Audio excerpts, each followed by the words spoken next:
Madame la commissaire générale de la saison Africa 2020, chère Ngonefal, Mesdames et Messieurs, chers amis, je vous souhaite la bienvenue au I'd like to wish you welcome to the Jacques Chirac Branly Museum, at least to its electronic cloud, for the opening this cycle of conferences entitled the Africa20 season.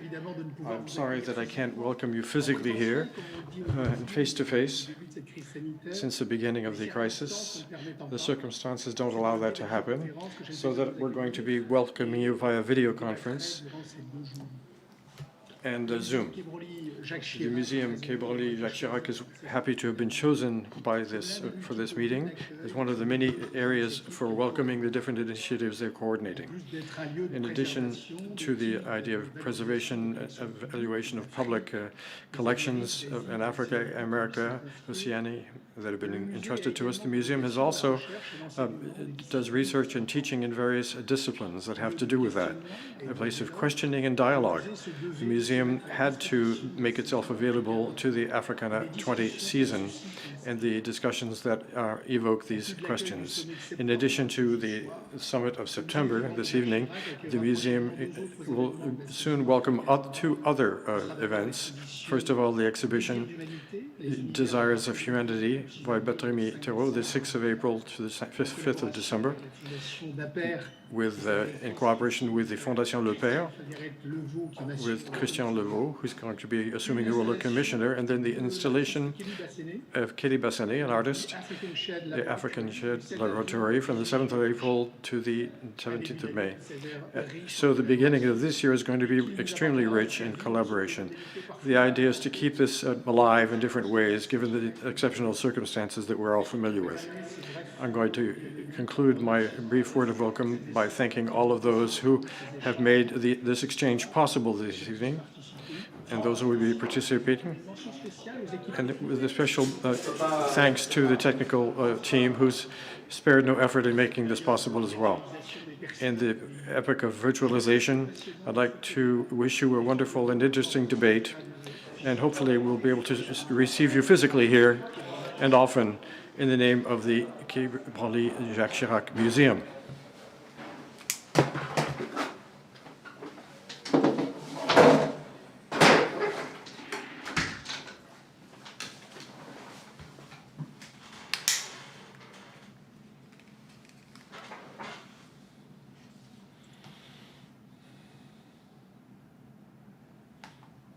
Bonsoir tout le monde. Good evening, everyone. Bonsoir Emmanuel. Merci. Hello, Emmanuel. Thank you for welcoming this project in your museum.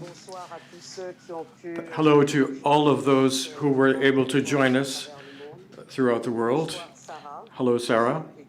Hello, Edwin and Achille.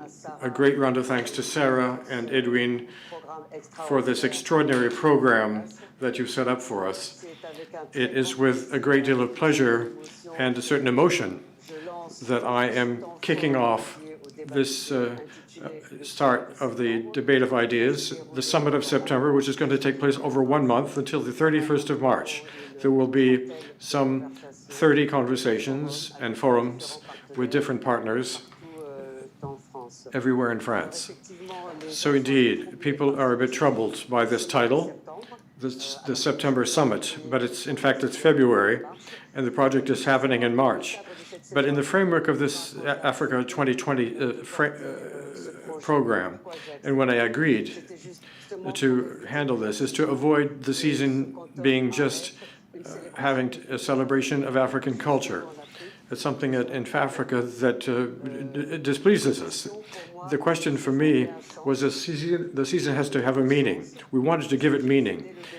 And what I wanted to do from the very beginning is to have 5 wonderful brains with us that I got together in Saint Louis de Senegal, in the port of the desert, to talk about the project and to produce together some meaning in this project. And amongst those 4 people, there was Ntobin Kontela from South Africa, Fola Kole, Nigeria, and Tony Jobare from Cameroon, and Sarah Rishke. We talked without taboos for 5 days. It was intense.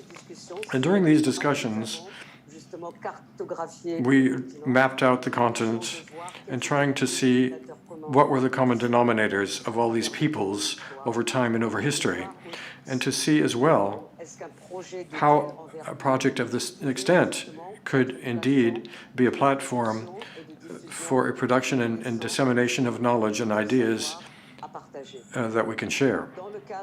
In the framework of our thought in Saint Louis, we thought that we shouldn't lose from sight the fundamentals, the central question that we broke down into 5 topics with poetic titles that Sarah will talk about a bit later.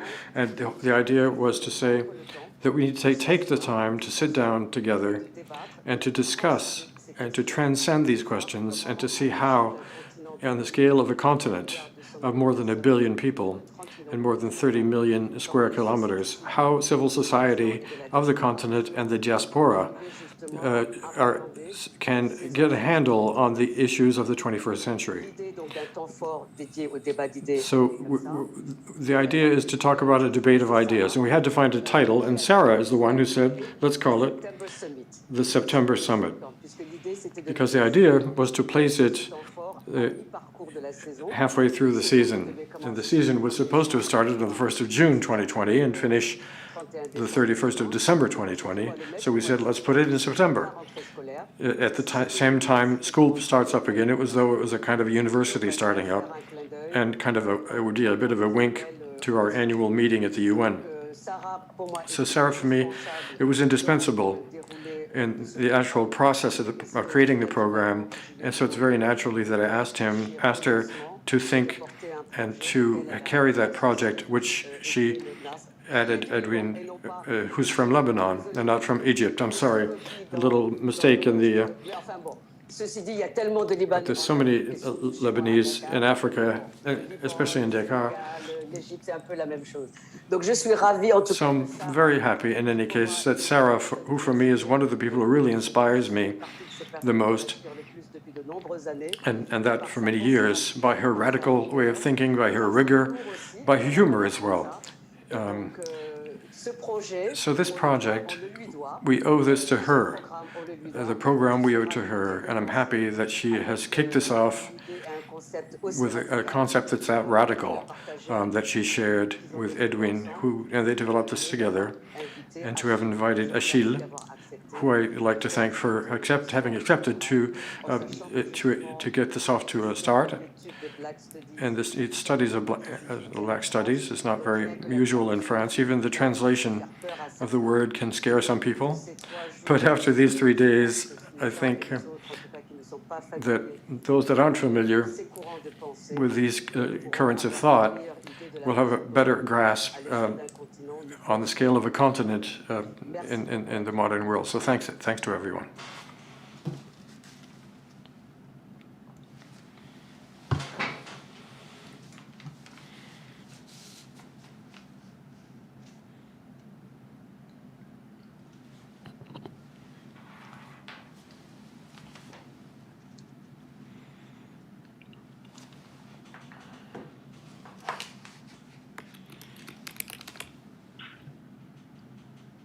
I would like to start by thanking President Emmanuel Kassarou for his words and Saison Africa2020 Artistic Director Ngone Fall for trusting us with this task of convening the September Summit toward the Institute of Black Studies. I would like to start by thanking President. J'aimerais remercier le président Emmanuel Kassarou pour son travail. My name is Sarah Rif'i, and together with Edwin Nasr, we will be moderating the talks and discussions this evening and over the next 2 days. We are both Arab writers and curators. Edwin is the assistant to the director of Ashkal Alwan in Beirut and a participant of the De'Aql curatorial program. In Amsterdam, I am a PhD candidate at MIT in Cambridge, and I'm writing my dissertation on cultural infrastructure in Egypt. Before I introduce this evening's lecture, I would like to give a brief overview of our program and to make some acknowledgements. Tomorrow, Professor Mavula Sumahoro will argue for the urgency of thinking through and articulating Blackness in France and in French. Her lecture will be followed by a roundtable on abstraction with African and Black diasporic art with Professor Darby English, Judy Mehretu, Nolan Oswald Dennis, Nontobe Kuntombela, and Professor Kojo Eshun. Later, Crystal Mess will seduce you with a set that bridges radical energy and phantasmatic Afrofuturism. Sunday, Professor Frida Ekoto will read us Aimé Césaire's work as a continuation of the struggle for the dignity of Black people the world over today. Following the lecture will be a discussion with Emmanuel Admasou, Ola Hassanin, Professor Ola Uduku, and Sumaya Vali on how Black urban and spatial practices emerge as strategies of resistance. In the evening on Sunday from Cape Town, Chimurenga will take us on a sonic journey to Lagos and Festac 77, the second World Black and African Festival of Arts and Culture. We thank all speakers, contributors, and co-imaginators of our program, including Ngonefal, Ntone Ejabe, Nontobe Kontombela, and Fola Kunde Oshun. We would also like to thank the team of Musée du Quai Branly in Paris, Christine Drouin, Anne Berg, Pauline Gérard, Eleonore Kose, Benjamin Karamehmedovich, Olivier Osuchi, for making this event possible. We thank our interpreters, Jerry Hamilton and Lucille Goutereau. And we also thank Rins France for hosting the music sets in the evening. Before I say a few words about the September Summit, and before I introduce tonight's speaker, I want to make a few practical remarks. The lecture this evening will be in French. Simultaneous translation into English is available if you change the YouTube stream selection. We encourage all our listeners and viewers to share your comments and questions in the YouTube chat during and after the lecture. We will then share those with our speaker during the discussion. Now, about the summit. When the past is not past, it reappears in the present, to call on the words of Christina Sharp. The September Summit was conceived as part of the Institute of Black Studies, a proposed framework for the Africa season 2020 in France, and that already 3 years ago met some resistance.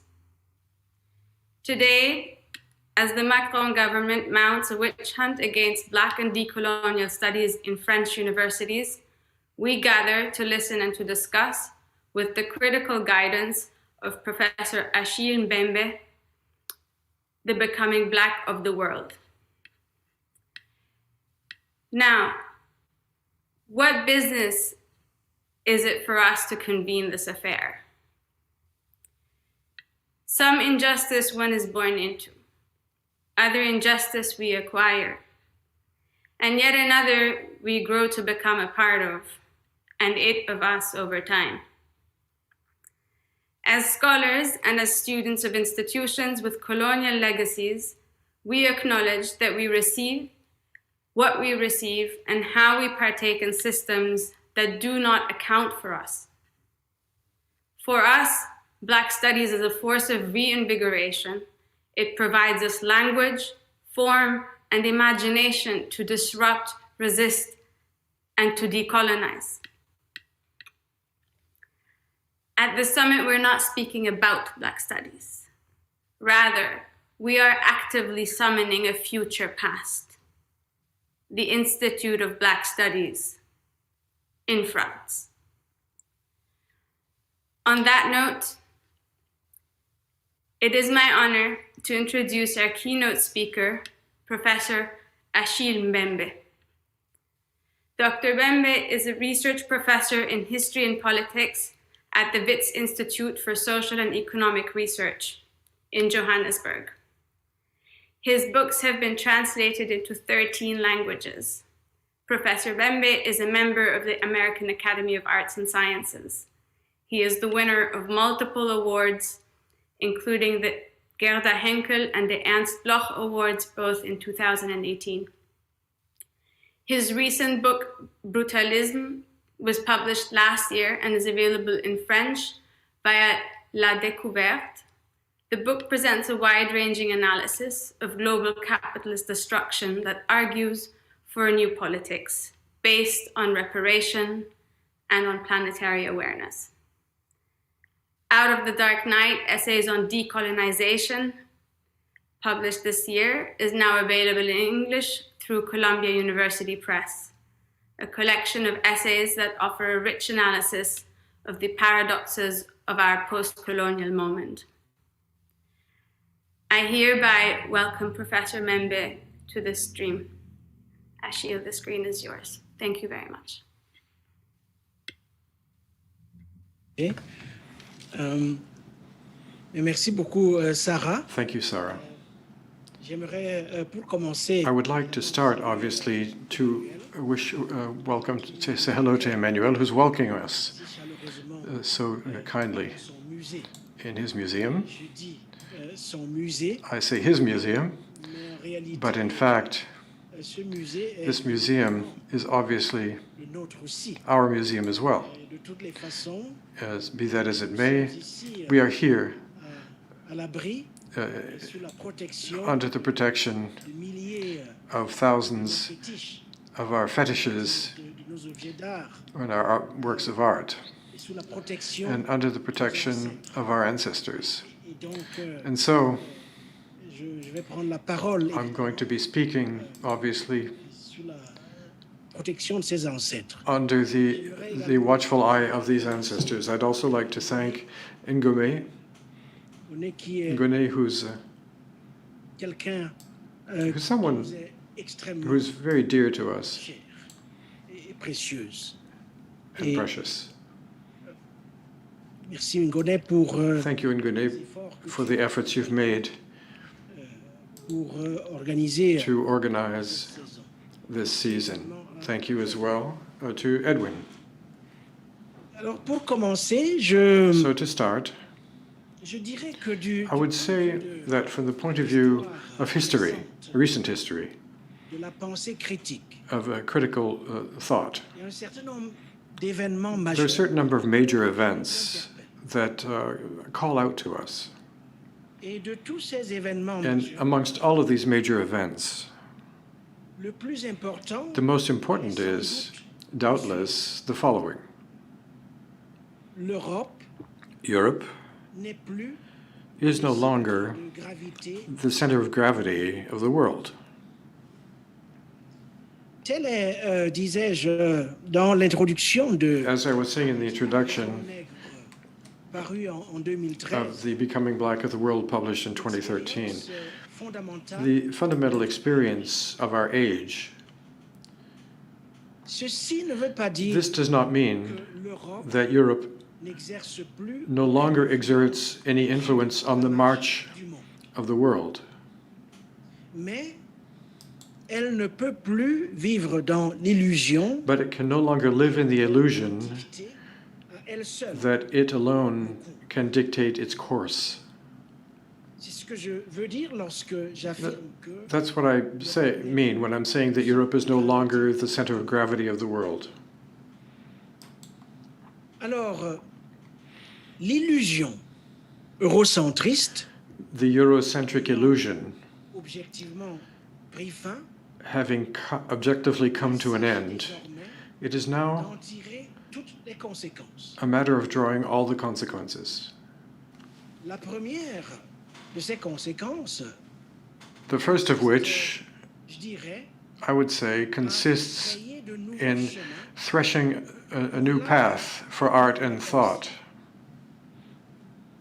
La deuxième consiste The second à consists ouvrir in opening largement wide la voie the à way d'autres manières to de faire l'expérience du other ways of experiencing time and space, à d'autres manières d'habiter la planète other ways of living on the planet, dans l'espoir de faire de celle-ci in the hope of making of this a real refuge, non seulement not just for a few people, but for all, human and non-human.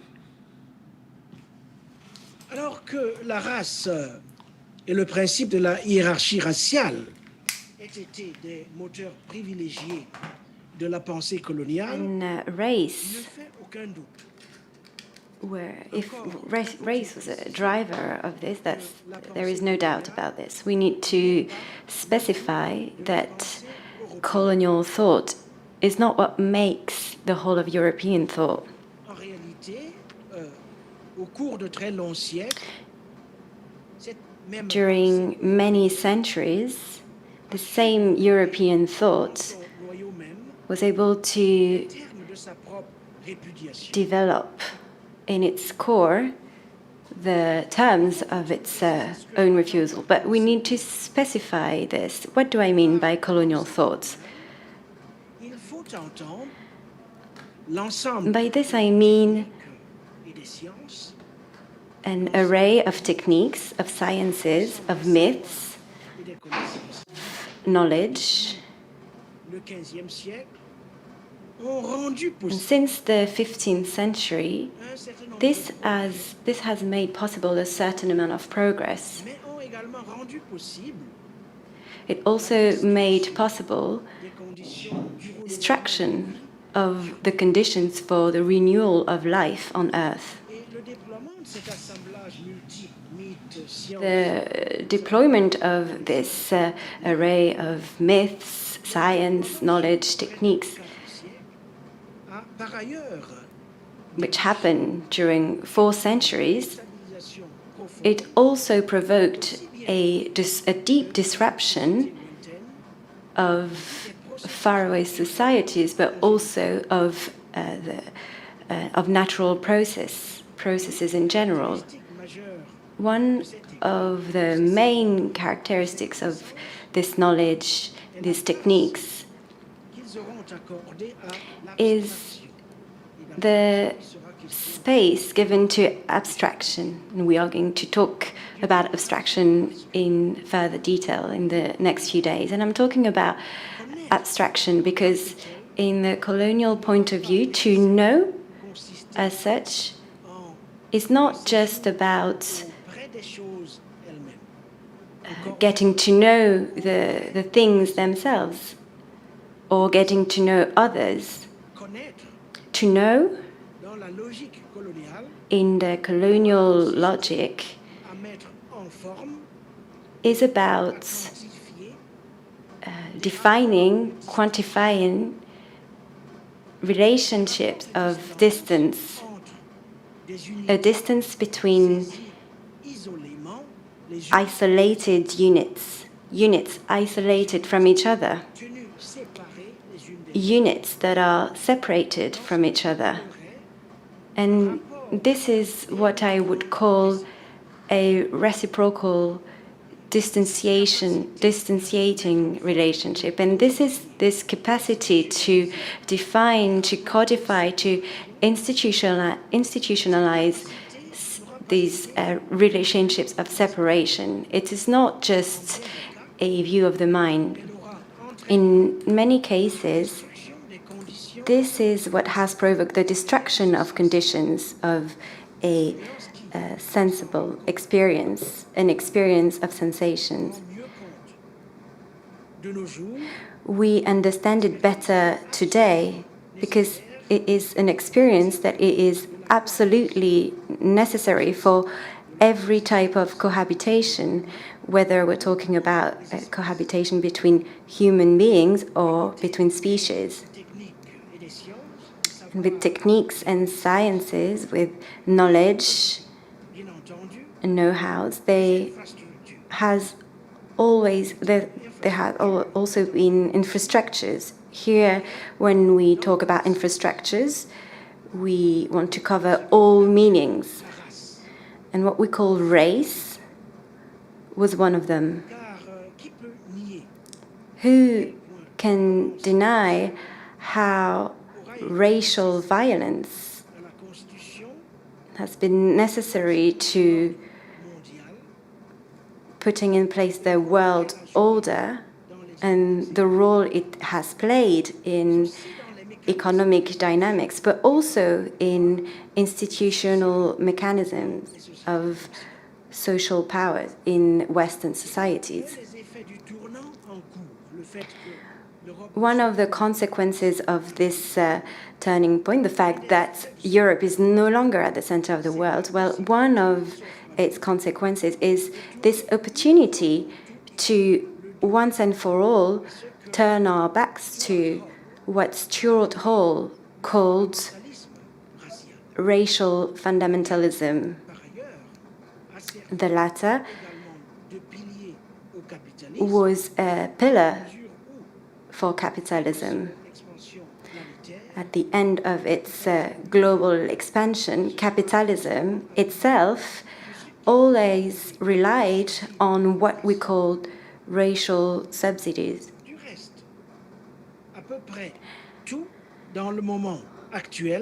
Almost everything today is guiding us towards a renewed contestation of a virulent Eurocentrism.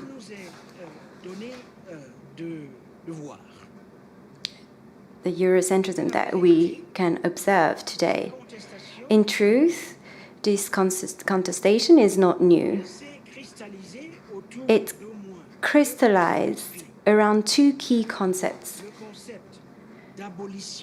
the concept of abolition and the concept of decolonization. Abolitionism, we often forget it, is in the American African tradition, also South African tradition. It is the equivalent of the Enlightenment in the Western thought. In a broader sense, abolitionism precedes the Enlightenment. It is actually abolitionism that guarantees the clarity of the Enlightenment. The Enlightenment in itself only has a practical value if it is compared with abolitionism in terms of history. And this broad multinational movement that is abolitionism was also multiracial. It lasted during 3 centuries. There were 2 waves. First wave started with sporadic critiques of slave trade and slavery in the Americas from the 16th century. Authors such as Bartholomew de las Casas criticized it, for instance, and it reached its cusp with the Quakers and other Protestant dissidents, and amongst the revolutionary environments and anti-colonial movements in the US in the 1970s and 1820s. But its peak was the Haitian Revolution of 1791 to 1804. The second wave, abolitionist wave, starts from the 1820s to the American Civil War, called the Secession War. The second wave is defined by the fact that it was demanding the immediate abolition of slavery. It allowed the rise of intellectuals who, in the current context, would probably be part of the lists that are sometimes published in France in particular by the Observatory of Decolonialization and in the media. Here I'm thinking about people such as William Wells Brown, William Lloyd Garrison, Frederick Douglass, Marian Ann Shadd Carey, William Hamilton, Martin Delany, and the list is very long. Anti-colonialism here in history follows abolitionism. Today, it's more than a provocation. To decolonize is a summons. It's a movement in reality that is unstoppable.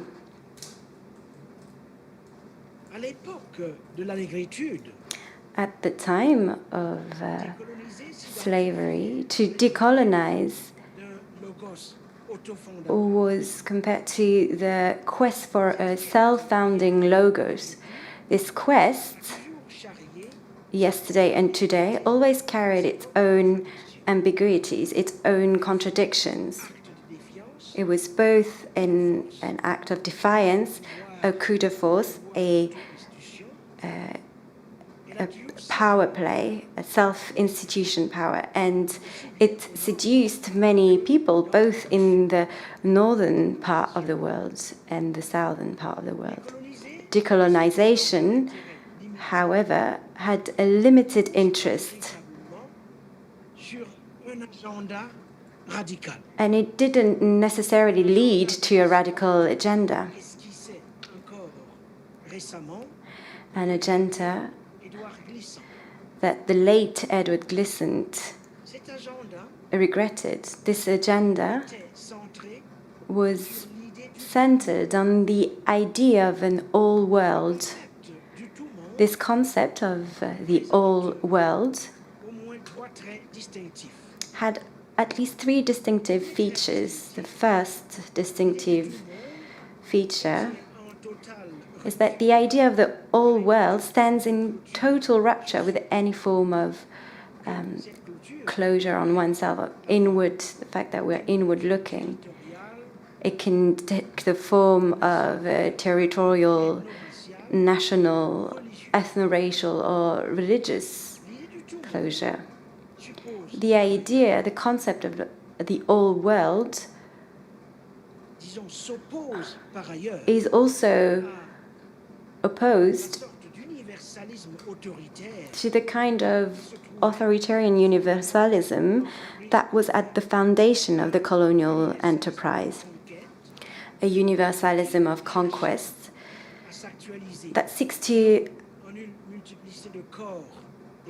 actualize itself not in a multiplicity of bodies and existences, but in a single body that was abstractly held to be the one and only truly signifying body. And its third distinctive trait, in the spirit of the all world, the call to know, is an invitation to experiment, to experience this paradox, to discover one's own limits. Above all, it's about learning to be born with others. That is to say, to get rid of those mirrors that we expect that are inevitably reflecting an image of ourselves. The world of the old world, as Glissant thought, was woven and weaved out of the tangle of the relationship of a multiplicity of homes. And the greatest obstacle to the advent of the old world, according to Glissant, was the ignorance that ignores itself, a type of ignorance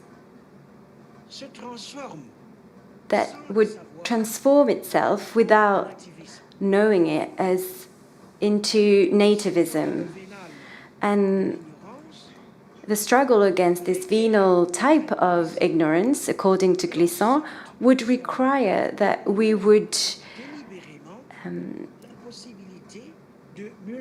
open ourselves, that we would open multiple ways to cross from one place to each other.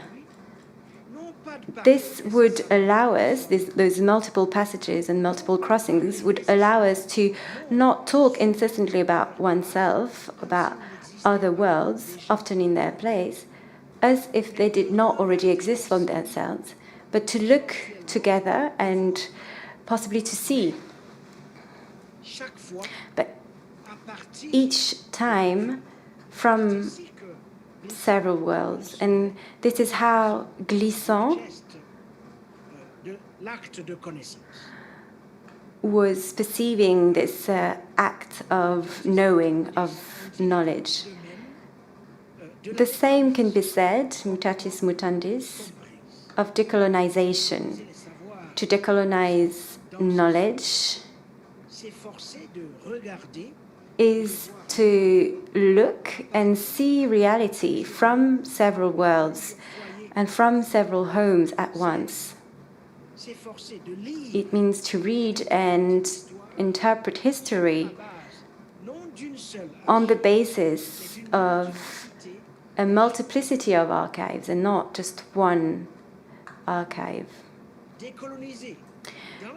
To decolonize, in the meaning I've just specified, requires an urgent and renewed critique of difference and separation.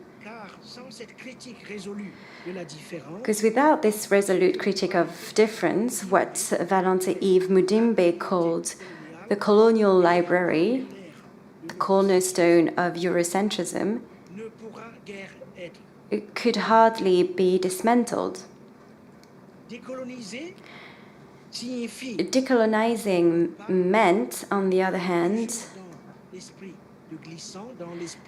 according to Glissant and the concept of the old world, meant learning to be born together, co-birth.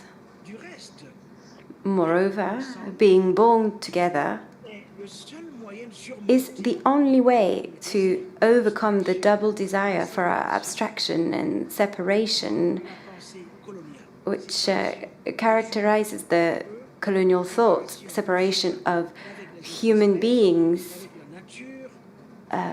separation of human beings with nature, with multiple types of forms of life with other species. And in my opinion, Glissant's proposal is still very topical.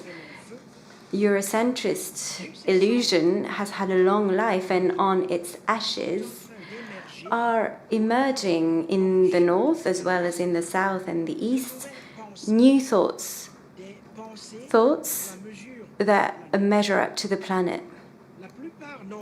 Most of them are not only about humans, but also about earth, about fire, air, water, and winds. In short, about life. All are, by definition, anti-colonial. If by colonial we mean the refusal to be born together, the determination to separate, to erect walls, all kinds of walls, to transform paths into borders, identify into fences, freedom itself into private property. And I would say that these anti-colonial and post-Eurocentric thoughts do not favor compact and homogeneous essences or blocks, but porosities, what Glissant called porosities. Those thoughts don't favor a national heritage, where Eurocentrism used to cut time, space, history into discrete elements marked by supposedly irreducible and unassimilable differences. These thoughts deal with entanglements in the arts, in music, cinema, and all the forms of writing.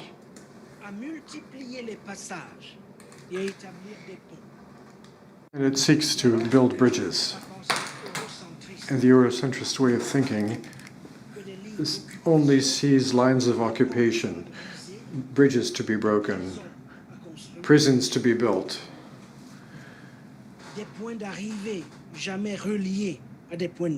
And points of arrival never connected to points of departure. The thoughts of the all-world argue that we are all crossed and worked by sinuous and unconnected lines. These anti-colonial and post-Eurocentric thoughts are clearly on the rise today, and not only in the southern parts of the world. They are emerging, even in the very heart of Europe.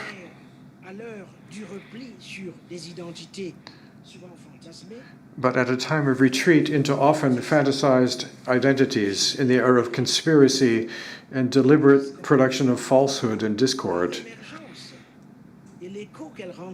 their emergence and the echo they encounter with the new generations gives rise, and not only in the old center of the world, anxiety, fear, and panic. So one can ask the question, why is it this way? It is this way because a new war, that is almost a religious war, has taken over the world. Now this war is being waged on a global scale by the alt-right worldwide, the worldwide alt-right. This is born from an assortment of real or imagined wars, Marxist left-wingers, minorities, the militants against immigration,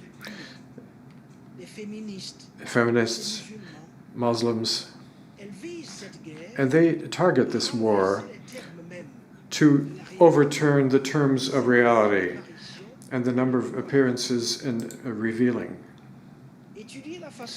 And you study the way in which this war is being waged, would make it possible to have shed some harsh light on some of the great fantasies of our time.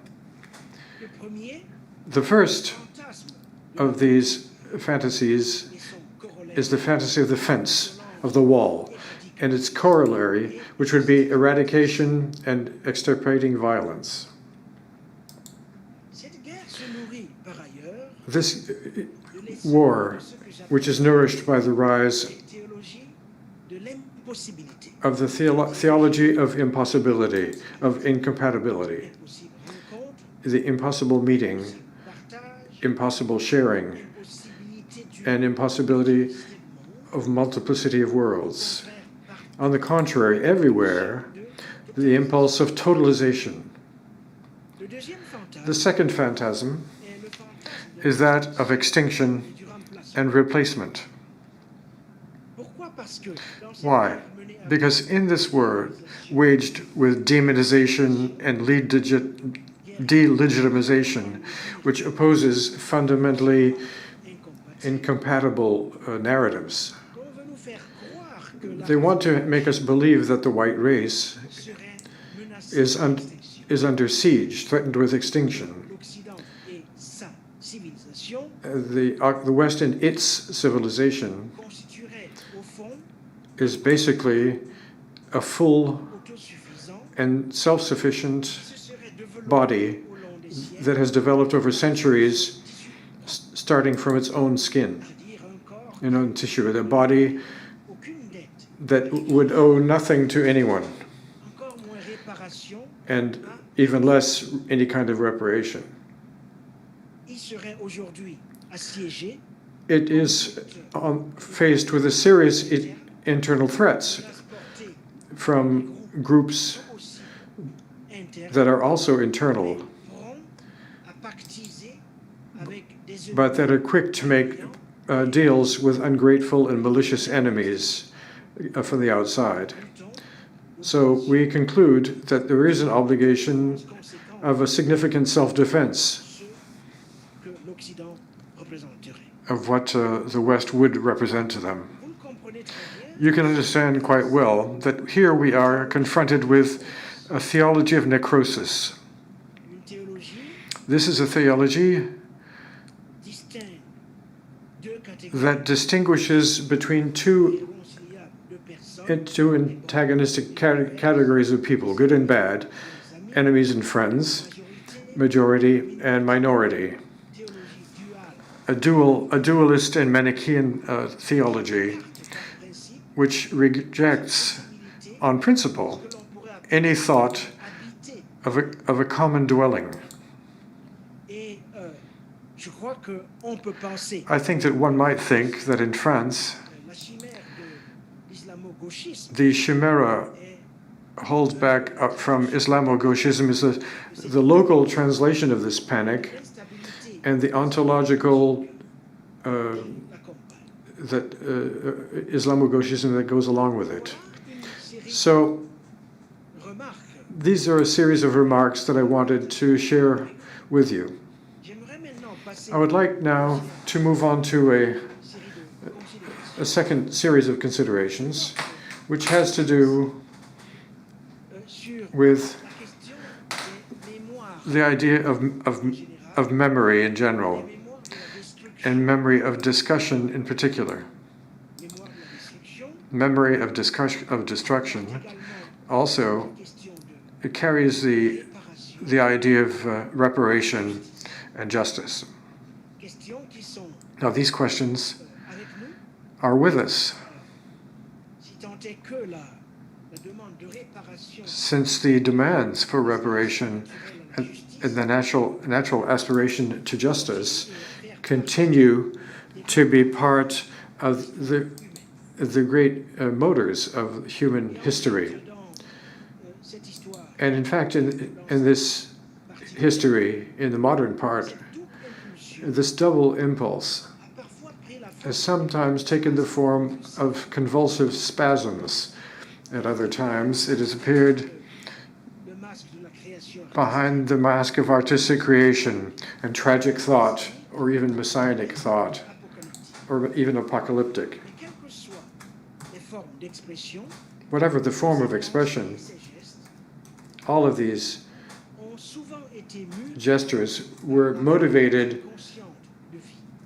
by the conscious will of life.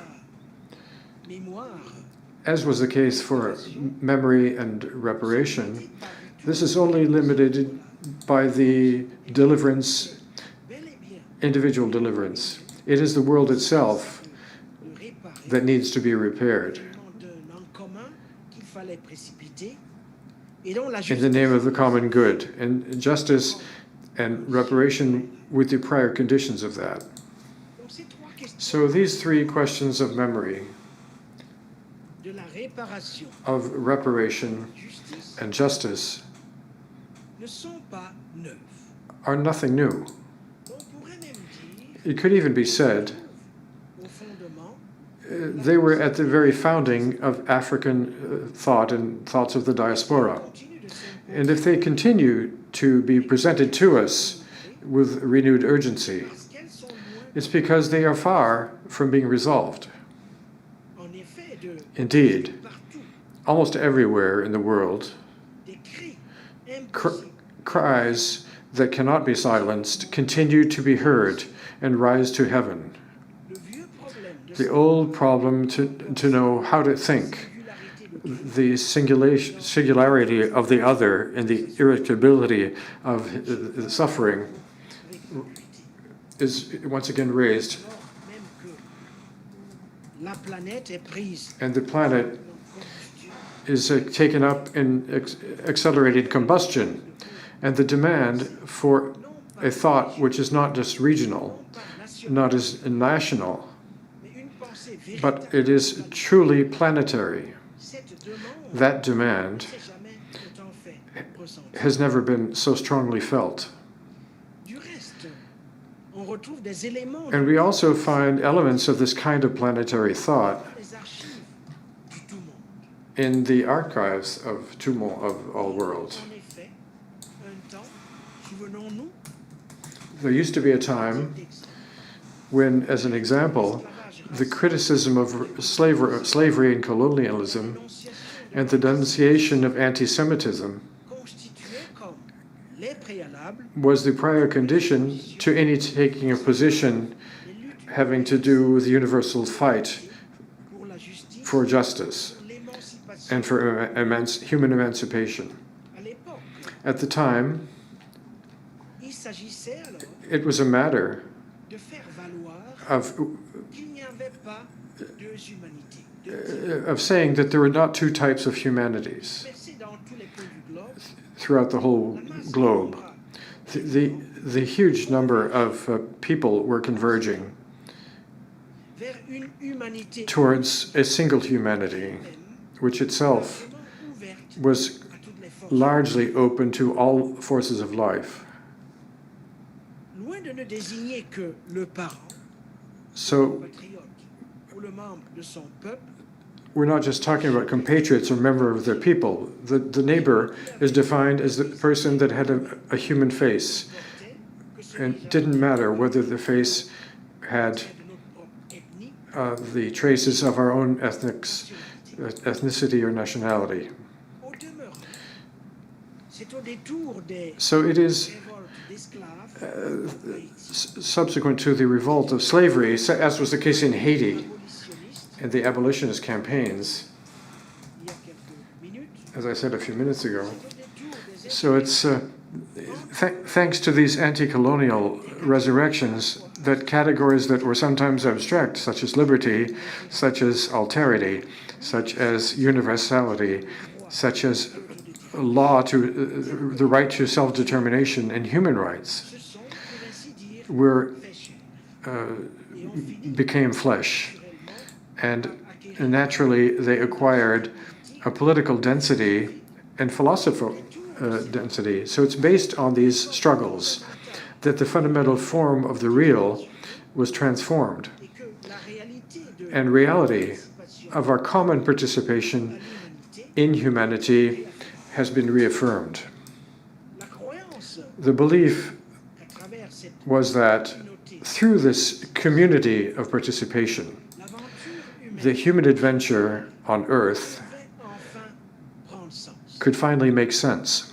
Chaque visage pris Every face, in its own singularity, could at last de l'inhumanité, be preserved from inhumanity souffrance de ceux qui constituaient la majorité, and the suffering of those who constituted the majority of the human race could finally come to an end. aujourd'hui, vous le constatez, Today, you observe ultranationalisme, ultranationalism as a social force and a cultural sensitivity. les idéologies And the ideologies of racial supremacy have known an undeniable renaissance in the world.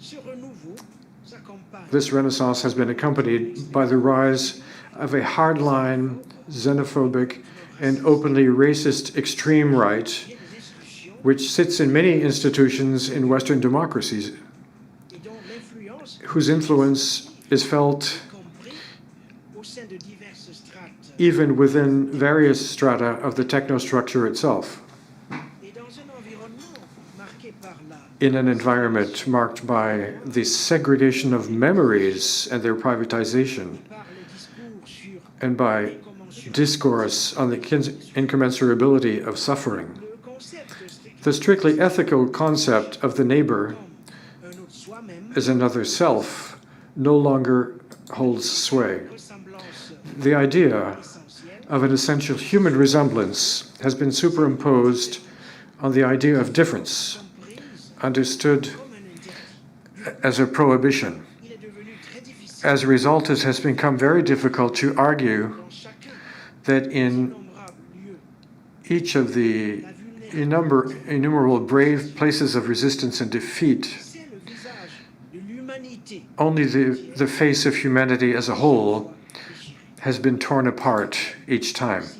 des concepts tels que It's almost as though concepts such as humanity and the human race, the human genre, or the human species we're not even sure that it still means anything. Pour le reste, As to the rest, à la montée we are witnessing the rise in the West, but also in other parts of the world, of new forms of racism que l'on pourrait qualifier de paroxystique. that could be described as paroxysmal. Du racisme paroxystique The characteristic of paroxysmal racism de façon is that it metabolically infiltrates the very operations of power, of technology, de la culture, of culture, du langage, of language, voire de l'atmosphère que l'on respire. and even the atmosphere that we breathe. Et donc, le double tournant So the double turning of algotechnic and eco-atmospheric trick of racism makes it an increasingly lethal weapon in itself, quelque chose de viral. something viral. Je qualifie cette forme I call this form of racism as viral parce qu'elle va de pair avec because it goes hand in hand with exacerbation of fear, surtout la peur de l'extinction, especially the fear of extinction, which seems l'un des mots to have become one of the driving forces behind racists in the United States, but also ailleurs. elsewhere. Mais il nous faut rappeler une chose, But we have to be reminded of one thing. c'est qu'en dépit des Despite the delegation, le racisme existe. racism exists. Il n'est pas un accident, It's no accident. il est un écosystème concret It is a concrete theme. des corps It surrounds bodies. It shatters lives prematurely. And it is not enough to remove the word race from the constitution of a country disparaissent. for it to disappear as if by a miracle. Mais l'autre chose, The other thing is that de plus en plus, increasingly, sont par ailleurs many are those ceux et celles qui, petit à petit, who little by little ont la conscience sourde are deaf, that is, to the fact that a community of risk could link them to all of the racialized, structurally exposed spectators à la perspective de lendemain sans futur. of the perspectives of a tomorrow without a future. C'est ce que j'ai appelé il y a This is what I, plusieurs années déjà several years ago, started calling the universalization tendency condition. to the Negro condition. J'entendais par là le fait que le code noir, The black code, la façon dont i.e., the way in which we used to treat enslaved blacks, la façon dont le code noir the way the black code was extended from that point to other persons doté d'une autre couleur. who had a different color of skin. Je veux dire par là que And I mean by this, the class, the sex, and religion, beaucoup ont aujourd'hui many today l'impression have the impression d'avoir été that cédés à des tiers that they were not sold to third parties as the black slaves had been sold dans ces années, during those years, d'avoir été but libérés, having been delivered to abandon, peu importe la couleur de leur peau, whatever the color of the skin. preuve du décrochage et de l'éviction. Ils sont, They, si vous voulez, they were evicted. potentiels. They're potential Negroes. C'est-à-dire l'avilissement et l'abjection en moins, ils appartiennent à des They classes belong de population to classes of population menacées par that were threatened by the old method of government by abdication and indifference. modèle de gouvernement This means of governing only Negroes were submitted to au long de la période que j'appelle in the period I call that of the black codes. Je viens d'évoquer I just mentioned the viral dimension, éruptive et that is to say, eruptive and contagious of racism. il y a une dimension In addition, pathogénique there's a pathogenic des side to what we're living through. The se multiplier, racist eruptions continue l'illibéralisme, as liberalism progresses. la très grande majorité des habitants de la Terre vivent de nos jours sous un régime. Vast majority of the inhabitants of the earth live nowadays under one regime or another of exception.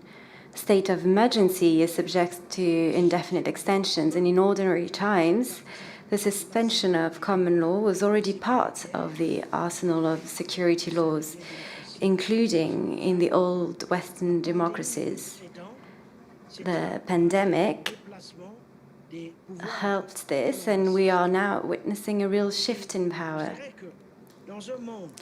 In a world where the Anthropocene pandemic risks are likely to accelerate, the disruption of ecosystems is no longer limited to the spread of viruses within the human species. Moreover, anti-black racism, in particular, always constituted one of the corrosive vectors of habitat destruction and depletion of physical and psychic energies of which humanity needs to renew itself. We must then take into account this viral dimension of all types of racism, and under these conditions, the universal struggle against racism is more than ever a constitutive dimension of any struggle for the regeneration of living beings as a whole. And I have insisted on this particular topic because it is at the heart of what is at stake today. This issue is also at the heart of the questions of memories that are related to the identity. We all know that historical communities form an identity in the act of writing their history and the way they cultivate their memory. As we know, many societies write their history, form a memory based on documents kept in archives. They write their memories by constantly building highly symbolical places that would receive all types of things, monuments, statuses, and relics. They commemorate important events of the past, care for common heritage, and transmit this treasure through school curricula, libraries, museums, television, and other media, novels, cinema, and other cultural inventions or artistic inventions. And they acknowledge the fact that a symbolic creation is what is needed to create and transmit an identity, and a way of making this existent, inscribed in the long term. And they are also producing the imaginary meanings they need to interpret themselves in the world. And in this context, the case of Africa and its diaspora is very interesting and deserves to be studied. And in the past, memory procedures in Africa were part of another type of anthropology, an anthropology that is very different from the one I have just mentioned. Even though it did exist in certain societies, writing wasn't the main medium for memory.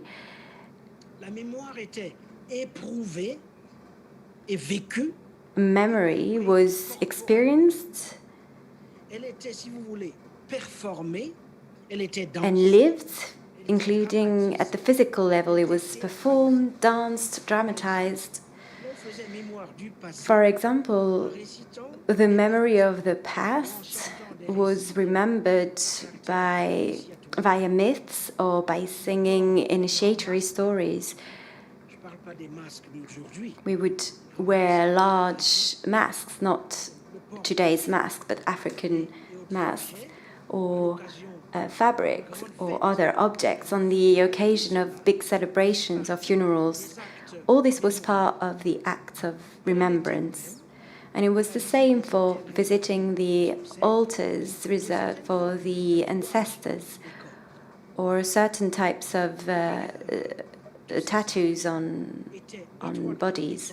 Moreover, all these acts were closely dependent on ecological and biological cycles.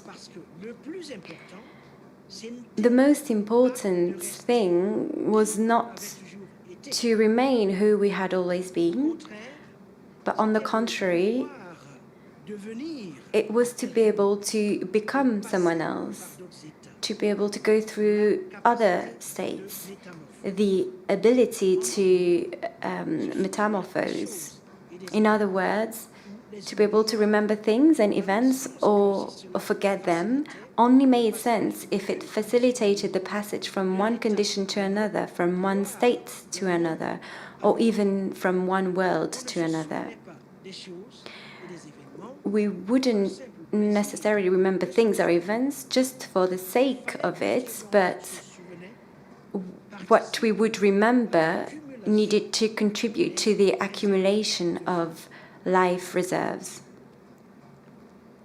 or reserves of life.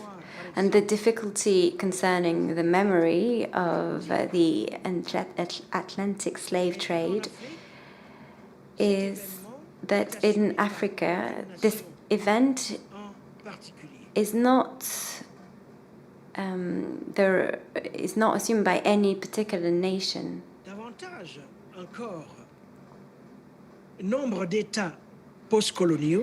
Moreover, many post-colonial states with no historical awareness believe that there can be identities without memory. Clearly, such states are mistaken. It is one thing to say that the management of oblivion is part of shaping identity, but it is quite another to claim that one can inhabit the world on the basis of amnesic identities. The question also arises as to whether by dispossessing individuals of all their rights, by uprooting them from their land of origin, the slave trade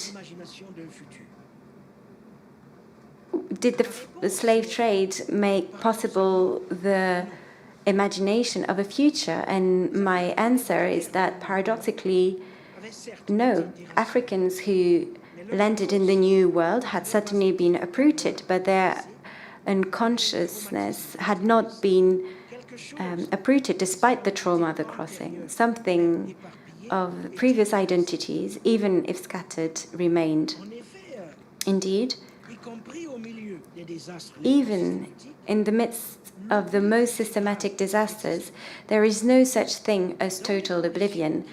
Under the conditions that were theirs and the ones of the following generations, everything needed to be reimagined, starting with language. The real challenge was to work with remains, with debris, with fragments, to learn again step by step, to make community, to create symbols, and doing so to imagine the future. In fact, from a present made of ruins, they learned to put together seemingly incompatible things. This is how, for example, jazz was born. And without a symbolic capacity of creativity, it was impossible to reinvent the future, because in the midst of this catastrophe, African Americans were able to invent this disposition to futurity, that they were able to offer to the world all the treasures that the world owes them today, and there are many of them. All of this leads me to say a word about a crucial dimension of this disposition to the future, which stems from the practice of orality. So I'm not saying that we should give up on writing and go back to orality, but what I'm saying is, even when in the midst of a catastrophe, the capacity to think about the future, to imagine it, is about making memory, being part of the world. And this is what orality offers. It is indeed significant that in the so-called rightless societies, the regulation of oblivion was through orality. Oral societies were not anti-memory societies. On the contrary, they knew how to accumulate and store knowledge and know-how. It was not an easy task. A lot was lost, and each time it meant that we needed to be able to start from scratch, and it required to be able to reinvent ourselves. Here, to forget was not, strictly speaking, a tragedy. Here, identity was not at all a stable thing. It was plastic. It could be folded, bent. It could be obtained by projecting towards what had not yet happened. Identity was constantly in the process of becoming, being rebuilt, a plastic force and rhythmic energy that was capable of irrigating the veins of life. And in such a paradigm, being able to forget was an extraordinary resource necessary to be able to form, to shape this memory that I would call a plastic one, a plastic memory. Forgetting here is not to be confused with repression, a factor of neurosis. In the cultures of oral memory, we work on the basis of narratives that are permanently open, that can be revised. And it is not a question of reconciling different versions of a supposedly unique narrative.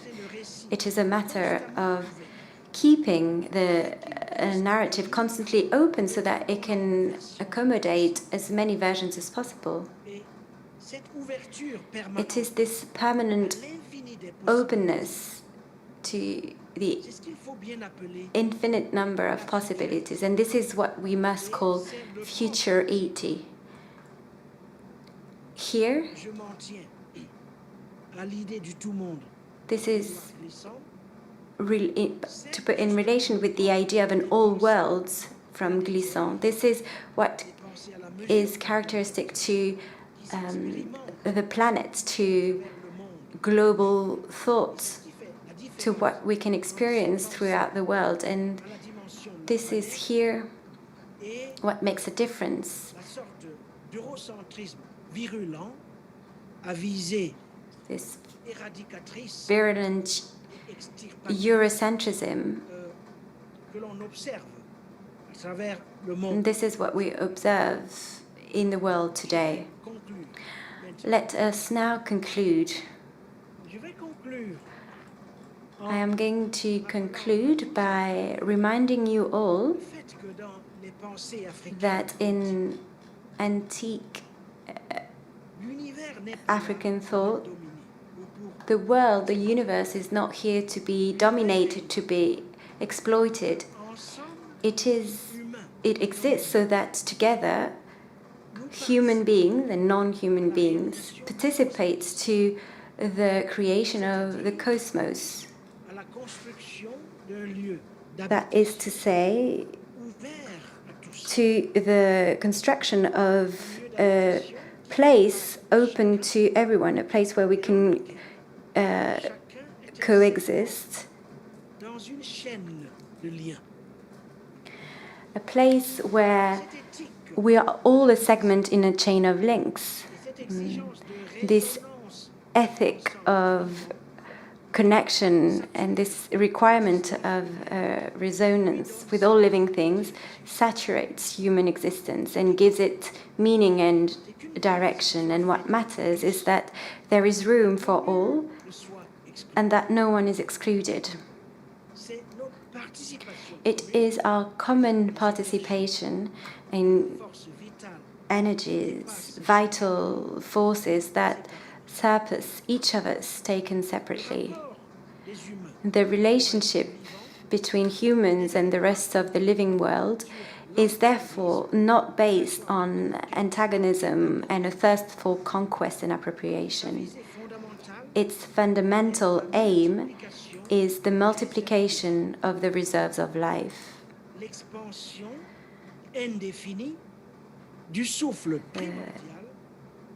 A primordial breath that unites and animates the community. The community in itself here is composed of the dead, the living, the ancestors, beings, things, animals, plants, and objects. Such a conception of the universe, centered on the principle of the animation and sharing of the vital breath, is quite different from the one found in the dominant knowledge and traditions of thought, of colonial and Eurocentric thought. These Eurocentric traditions are convinced that there is a fundamental difference between the human subject and the world around it. They have made a clear distinction between the universe of humans and the universe of nature and objects. I am not even talking about animals or spirits. The idea that a human being is not an object is fundamental to this type of thought, and the fact that a human being is treated as an object or taken as such is considered as the height of alienation. In the Anthropocene era, Africa offers us another paradigm of human emancipation. It is no longer a question of placing humans above all and at the center of everything, of keeping the object as far as possible from the subject, or of subjugating and dominating nature through technology and machines. The world is no longer entirely at our disposal, and we can no longer do what we want with it as we please. It is therefore a question of imagining other ways of inhabiting the earth, of sharing it, other ways to repair it and care for it, and in doing so, to open for all an era of reconciliation with the living whole. Thank you very much.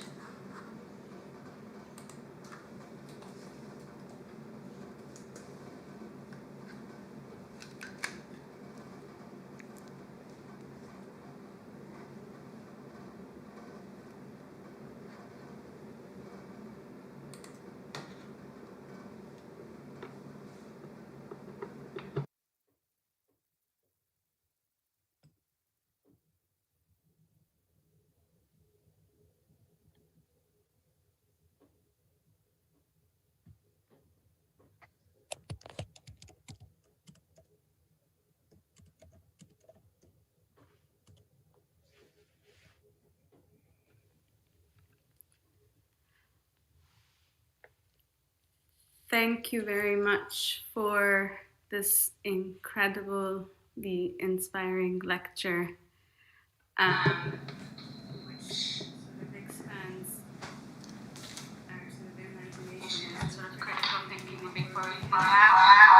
Many questions and sort of relay to Edwin, who will be moderating the Q&A for his perfect bilingualism, which I have not yet mastered. Edwin. Achille, many thanks for this generative and thought-provoking intervention. I'm going to be relaying the questions that are in French.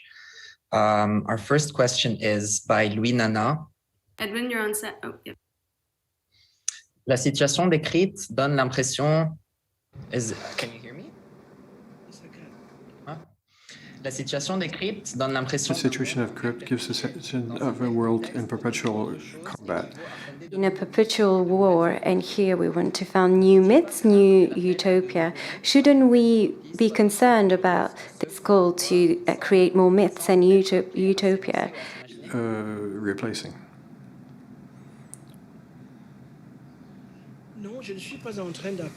I'm not really calling, I'm not and even less a new utopias.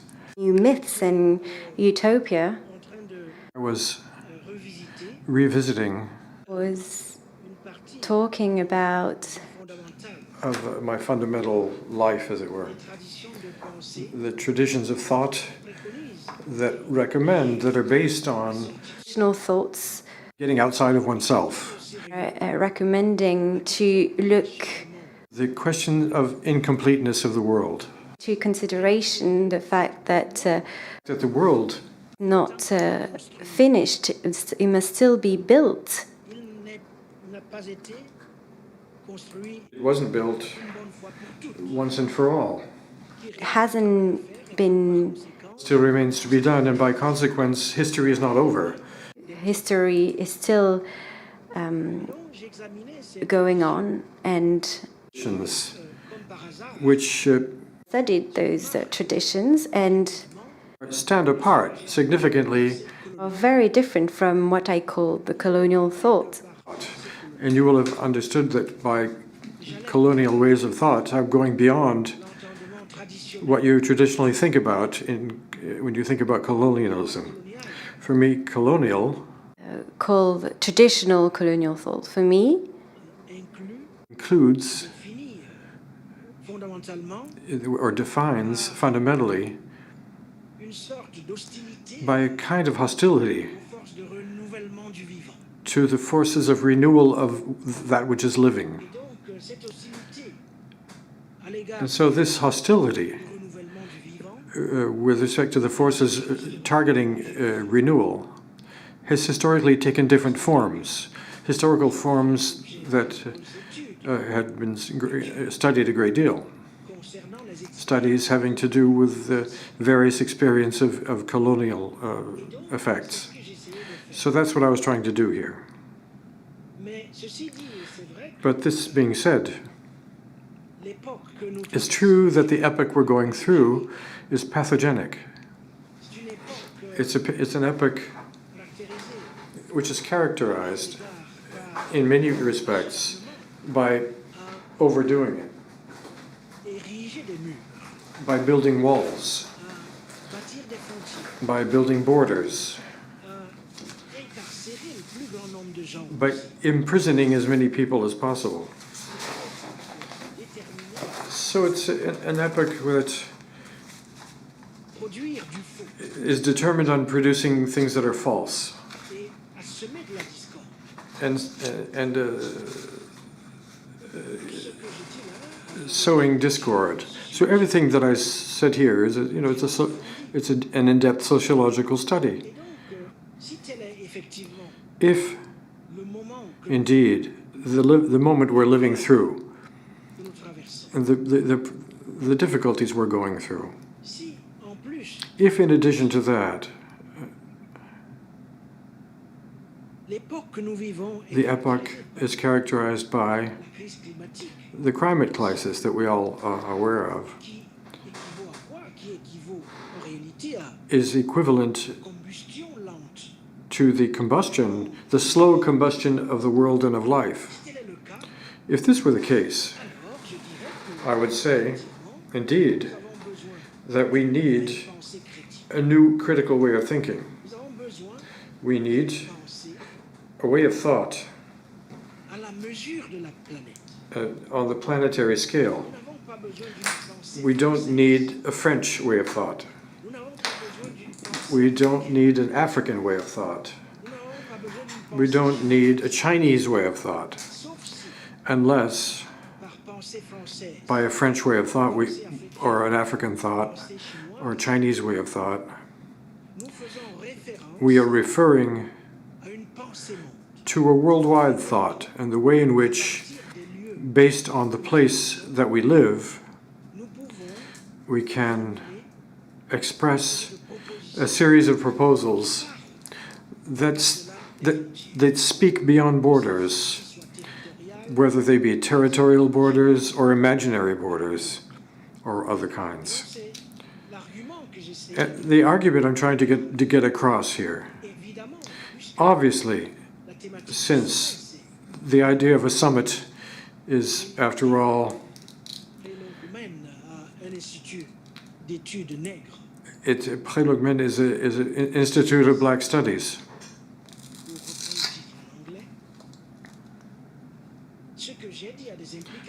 So what I said has some implications as to this possibility.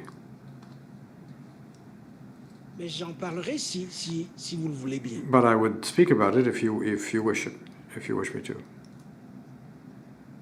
Allez-y, Achille, si vous voulez. On peut passer à une autre question. C'est votre choix. Well, let's move on to another question. The other question, one of the conditions of what we're looking for ont des implications par rapport à l'idée même d'études. There are implications in the idea of Black studies.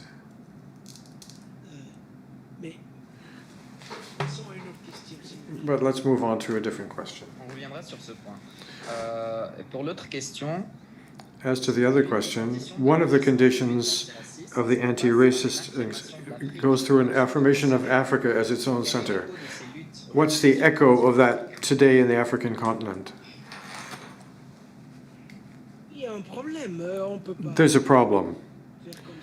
We can't pretend like there's no problem. There's a big difference.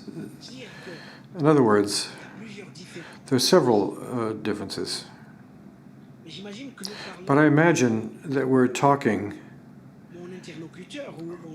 or the person asking the question is speaking, is referring to the Atlantic slave trade, where racism,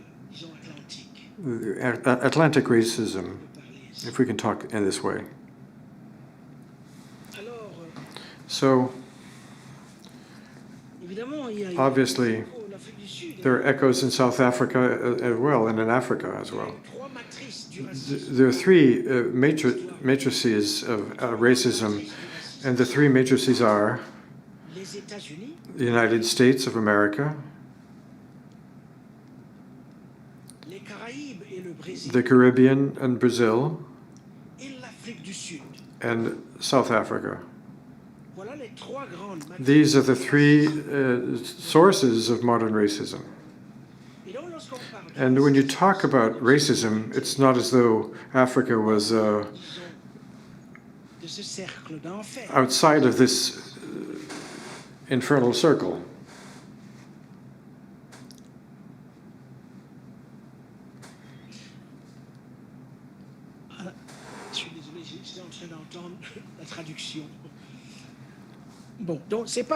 It's not as though Africa was outside of this infernal circle. And as a consequence, someone like Chirac, or when George Floyd was assassinated on a sidewalk in Minnesota.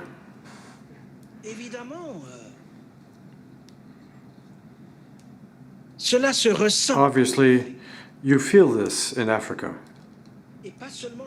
and not only in South Africa. You can feel it because, as I was saying earlier, race, the principle of racial hierarchy, has been one of the infrastructures, one of the techniques, one of the ways of obtaining knowledge, thanks to which tel que the order of the world as we know it a pu prendre forme. was able to take shape. Et donc lorsque j'entends les gens So when I hear people say, listen, talking about racism, they say, provoking racism, je me dis qu'ils comprennent rien à l'histoire. I say that they don't understand anything about the history of the world. Et je disais qu'il y a un problème en Afrique. They say there's a problem in Africa. Le problème, c'est que The problem is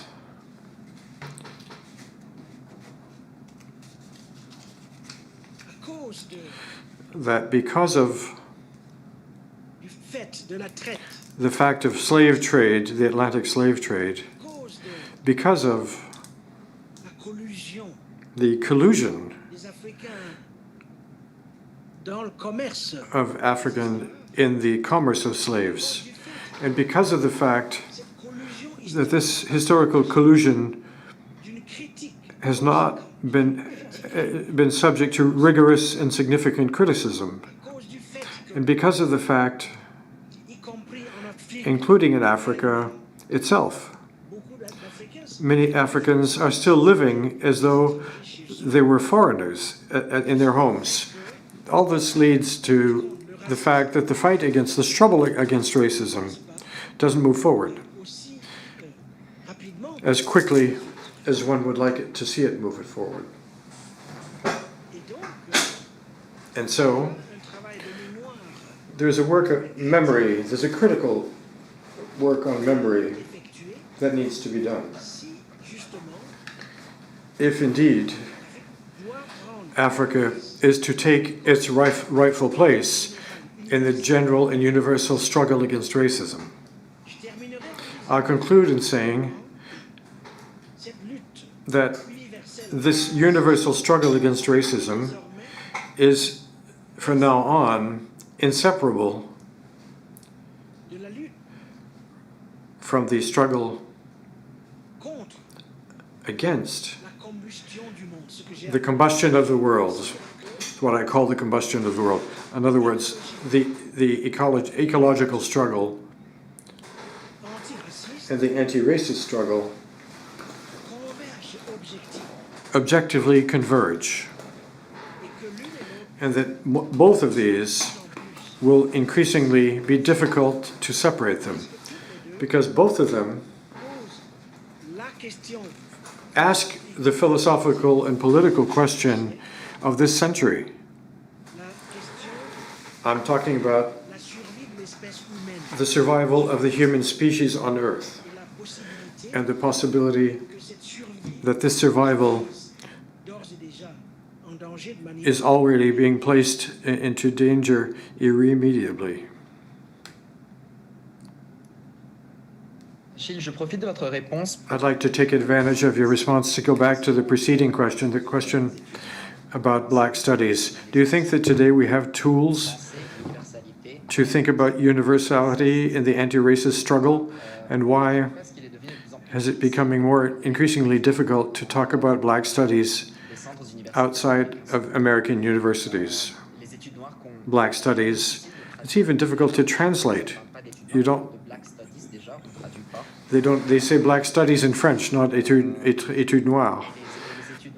And les études noires have been accused of privileging epistemology of slavery and not taking the contemporary African continent into account, or the condition of Black people in France.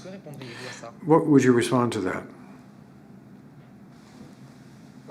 il faudrait effectivement faire un bilan, Indeed, un vrai audit, an audit needs to be done, un audit intellectuel an intellectual audit de ce que l'on a appelé, of what we've called Black studies.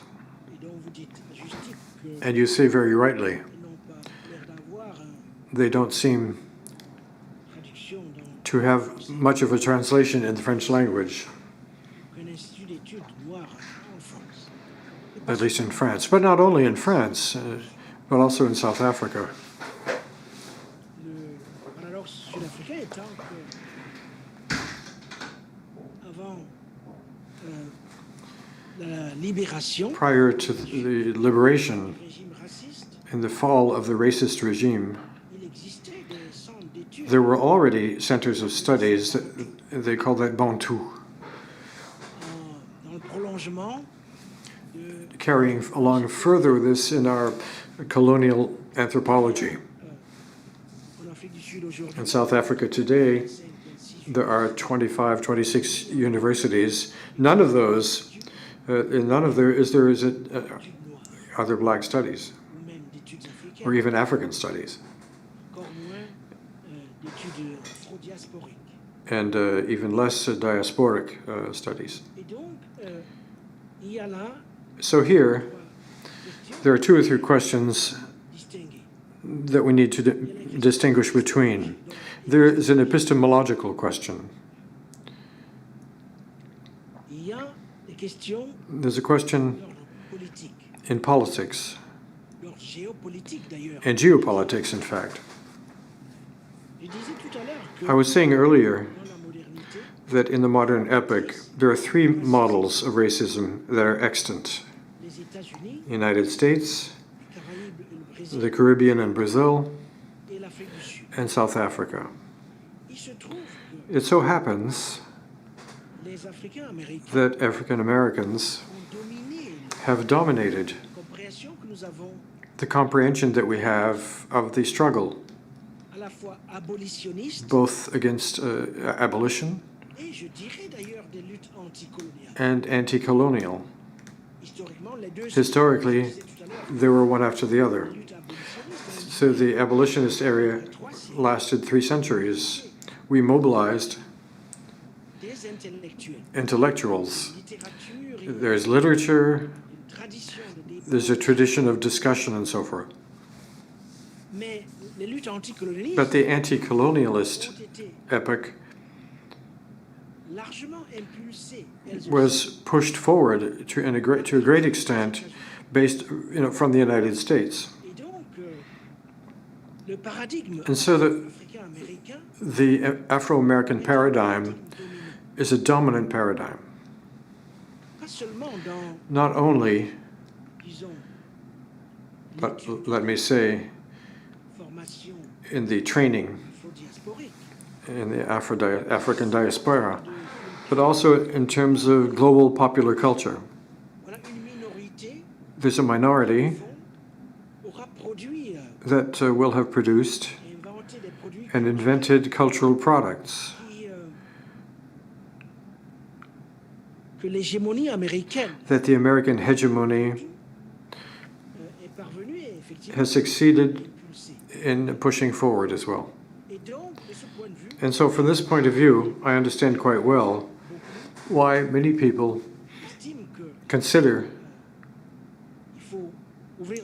that we need to open the door to a pluralism in this area and to make room to the other sources of slavery and racism. So if we talk about a country like France, these are questions that are different questions. You're all aware of what's going on there. This kind of, how would I put this? Anxiety that invades a part of the establishment, whether it be political, intellectual, media, in a context where studies and currents of thought that for us in any case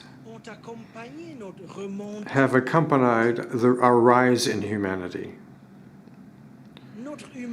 Our humanity would not be recognized without the contributions of these thought processes at the time when we were in the hole of slavery and colonialism and apartheid. It is these very thoughts that have contributed to reaffirming our humanity. whereas these thoughts have contributed to accompanying us by rising up in humanity. These currents of thought have been stigmatized in France. Elles ne sont pas seulement stigmatisées, elles sont combattues. Elles sont combattues. They're not only stigmatized, but they're also fought against on behalf of conquering universalism, a type of universalism I criticized earlier.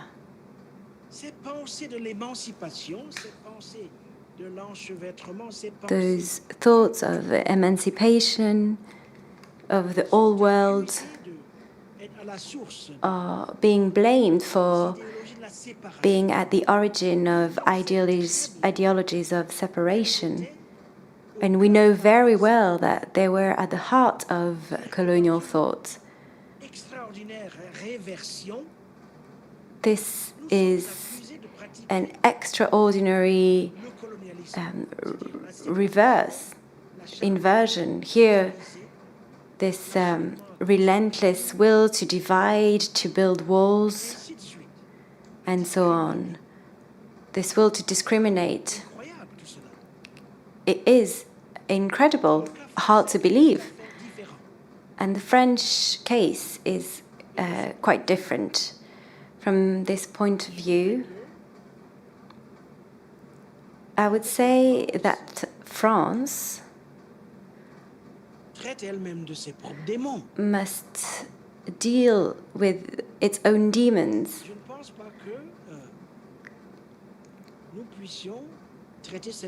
I do not think that we can do it for France. So situations vary, but to summarize,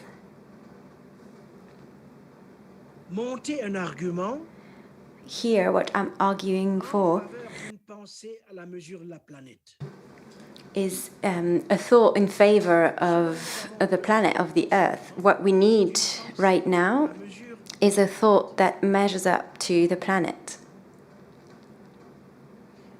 Où est-ce que ça laisse les revendications pour un institut d'études noires? What does it mean in terms of what an Institute for Black Studies demand? Well, I'm not in a position to answer, but what I know is the fact of being black, the fact of blackness,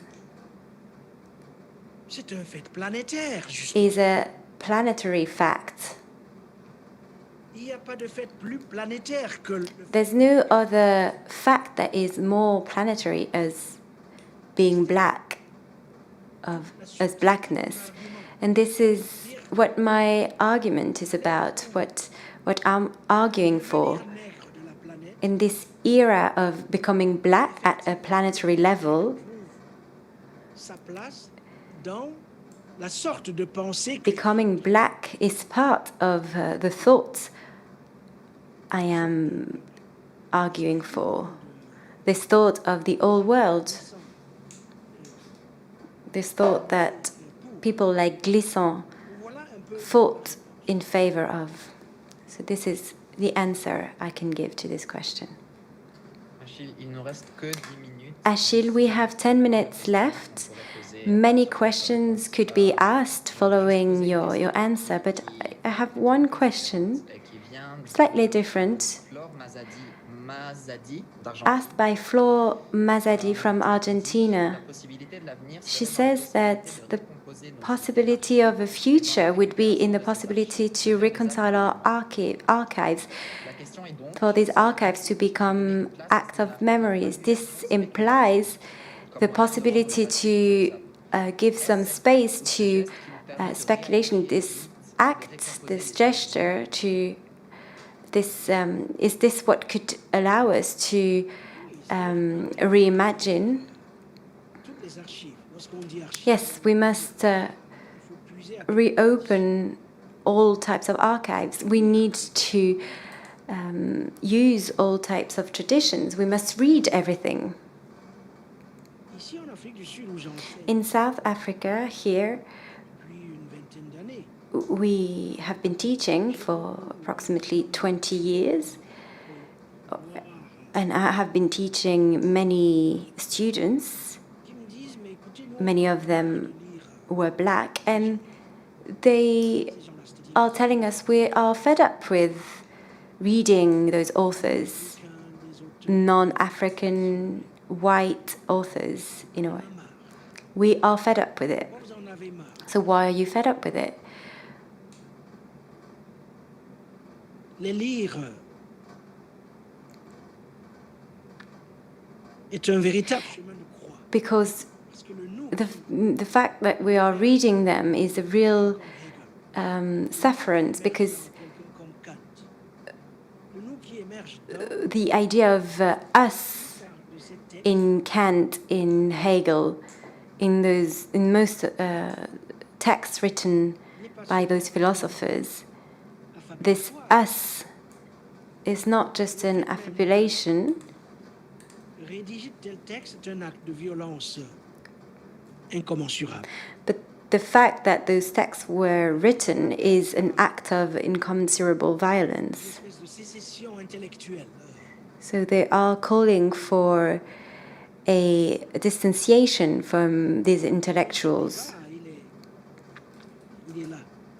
So this is where the debate resides. And I would say that if we take all of this into account, we must be able to dwell into the archives of the old world. Et que nous puissions, bien entendu, dans les archives. We must delve into African archives, of course, all types of archives.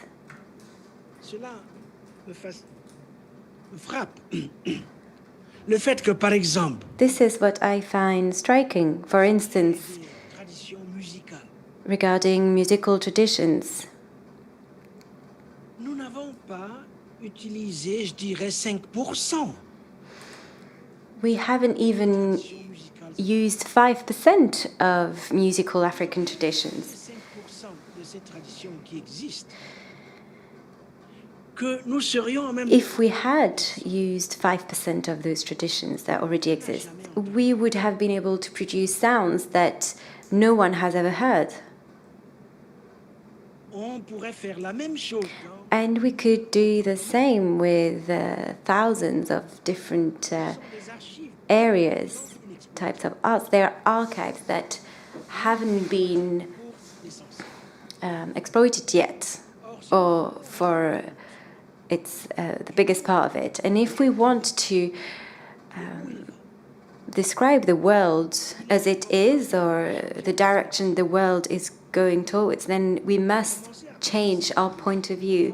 We must start thinking that in the end, Africa isn't and has never been a world, a separate world. It actually was a laboratory of what is coming. It was the case in the past, and it's the case today. And it could be that the future of our planet is being shaped now, here. The future of humankind started here. It could be that what is coming next, the shapes of what is coming next,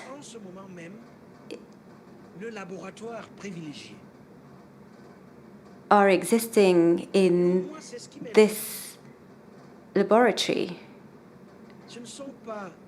this privileged laboratory. And this is what I am interested in. I'm not interested in the petitions that some old men are publishing in newspapers in France every month. This is not what the future is.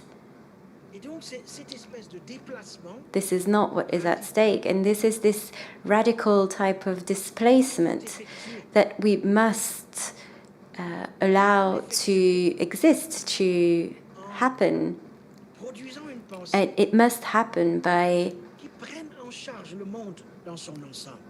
defining a thought that would take into account the whole world. We are responsible for the world at an intellectual level, not just responsible for Black people. In fact, in Africa, not only Black people live there. In the rest of the world,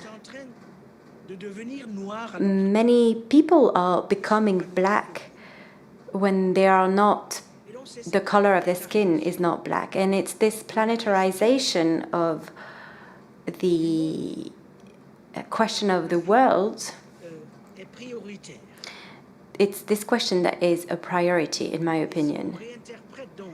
And if we were to reinterpret Blackness, the fact of Blackness from this point of view, then it allows us to think about it, to read about it, to observe the world, and to observe it from different points of view. In my opinion, this is where our challenge is.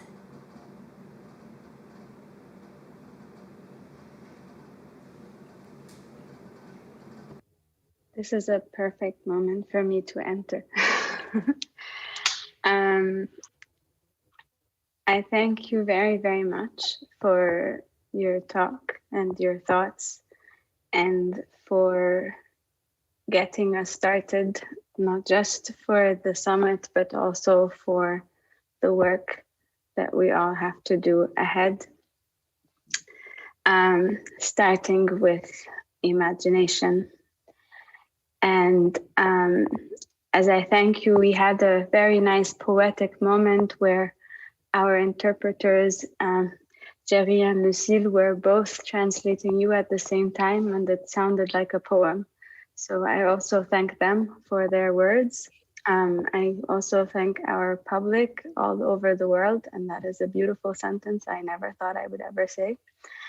And to sort of close off, this is just the beginning. I have an amazing opportunity to now read to you Bama Oyende's fantastic bio as submitted by his record team, and to introduce tonight's set that is hosted by Rins France.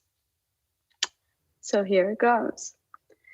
There's no doubt switched-on night owls are already aware of Bama Oyende's work alongside his Bukan Records team.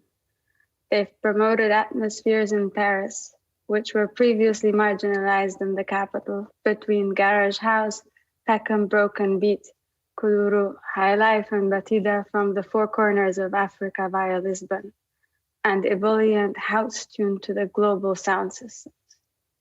The young producer-curator from Sergi is implicitly driven by a single intention: to break down existing barriers of nightlife by queuing up bangers released on his label and destroying dance floors by playing some of the warmest Black music produced these last decades.